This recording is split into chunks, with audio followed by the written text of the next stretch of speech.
Бәріңізге сәлем, сіздермен халық емі арнасы. Бүгін сіздерге бүйрек ауруының бірнеше себептерін айтып өтетін боламын. Бүйрек ағзадағы негізгі фильтр. Несеп арқылы тағамның қалдығын, дәрі мен тұзды сыртқа шығарады. Егер бүйректе кінәрат болса, онда қызметін атқара алмай, денсаулығыңызға кері әсерін тигізеді. Ал бүйректің саулығы жақсы болса, онда 1 минуттың ішінде 200 мл қанды фильтрден өткізуге қабілеті келеді. Кейбіріміз бүйрек ауруын бел ауруымен шатастырып, уқалап, массаж жасап немесе қыздыратын мазь жағамыз. Өз бетімізше емдеуге әрекет етеміз. Алайда ауыратын нүктені нақты анықтап алып, ем жасасаңыз, соңы айықпас дертке ұласуы ықтимал. Сонымен бүйрек ауруларының белгілері қандай? Бүйрек ақуыздың алмасуын реттейді, гормонды синтездейді, қан қысымын қалыпты ұстайды, кальций элементі мен Д дәруменінің ағзаға сіңуін қамтамасыз етеді. Бүйрек ауруына нашар экология, лас ауа мен ауыз су, тағаммен бірге түсетін улы заттар, дәріні шамадан артық қабылдау, жағымсыз әдеттер, дұрыс тамақтанбау, жиі инфекция жұқтыру себеп болады. Өздеріңізге мәлім, бүйрек бірден ауырмайды. Ол бірте-бірте сыр бере бастайды. Бүйрек ауруын мына белгілер арқылы байқауға болады. Бірінші, зәрдің көбіктенуі. Кіші дәретке шыққанда несептің көбіктенгенін байқасаңыз, мұқият зер салыңыз. Бұл жағдай әр дәретке барған сайын қайталанса, дереу дәрігердің кеңесін алыңыз. Зәрдің көбіктенуі құрамындағы ақуыздың көбейгенін білдіреді. Оны анықтау үшін несепке талдау жасалынады. Негізінде ақуыз бүйректің дұрыс жұмыс істемей жатқанын білдіреді. Қабыну кезінде қан фильтрден дұрыс өтпейді, салдарынан зақым аласыз, немесе бүйрек артериясының қан айналым жүйесінде өзгерістер болады. Екінші, зәр түсінің өзгеруі. Несептің көлемі мен түсі де бүйрек жайлы маңызды ақпараттар береді.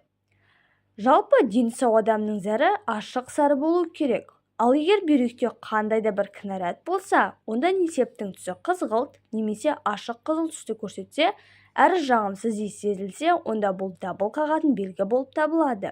Десе де, несептің түсі тұтынған тамағыңызға қарай да өзгеріп тұрады. Егер қызылша, қымыздық жесеңіз, немесе Б тобының дәрумендерін қабылдасаңыз, ол несептің түсін айтарлықтай өзгертеді.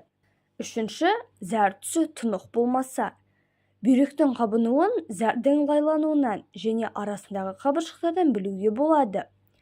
Зер салып байқасаңыз, несепте ақ, сары түйіршіктер көрінеді.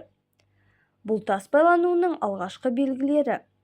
Ал егер ешқандай түйіршіктер болмай, тек лайланса, онда ағзада тұздың көбейгенін білдіреді.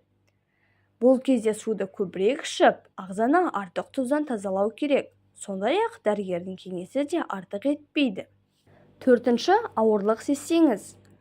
Бірден қабырғаның асты ауырса, омыртқаның сол және оң жағынан қандай да бір толқынды сезсеңіз, құрсақ қуысы шаншыса, онда бүйректің сыр бергені деп қарау керек. Бұл белгілер кезінде жүрек айнып, лоқсу пайда болады. Кей жағдайда құсқыңыз келеді. Жүрек қабынған кезде ісініп, көлемі еселенеді. Бесінші, әлсіздік. Бүйрек эритроцитінің және жілік майын ынталандыратын эритропоетин гормонының түзілуіне қатысады. Егер ол зақым алса, гормонның бөлінуі деңгейі төмендеп, адам әлсіздікті сезінеді. Мұны көпшілігі қан аздықпен шатастырып жатады. Бүйрек ауырғанда бойыңызды әлсіздік билейді, үнемі шаршауды сезінесіз, әрі жүзіңіз солғын тартады. Алтыншы, басыңыз ауырып айналады. Бүйректің негізгі жұмысы ағзадағы артық затты шығару екенін айттық. Егер бүйрек сыр берсе, тағамның қалдығы улы затты сыртқа шықпай қанға қосылады. Ол жүйке жүйесі мен миға кері әсер етеді. Салдарынан есте сақтау қабілеті төмендеп, бас ауруға шалдығады. Бүйрек ауруына анемия қосылса, науқастың басы айналып, өзін жайсыз сезінеді. Жетінші, ішіңіз ауырып, құсқыңыз келсе. Егер тамақтану режимін өзгертсеңіз де, бұл белгілер орын алса, онда бүйрегіңіз ауыра бастағанын білдіреді. Балғын, құнарлы, нәрлі тағамдарды тұтынсаңыз да құсқыңыз келіп, ішіңіз кеуіп, кіндіктің айналасы ауырса, бүйректі тексертуге тура келеді. Сегізінші, кіші дәретке жиі барғыңыз келсе.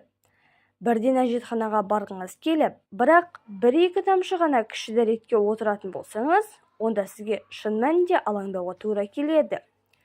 Бұл бір емес, бірнеше дерттің белгісі екенін білгеніңіз жөн. Егер несеп жолына инфекция түссе, ол тез-тезден хабар береді. Сонымен қатар бүйрек ауруының, тас байлануының, қант диабетінің басты белгілері болып табылады.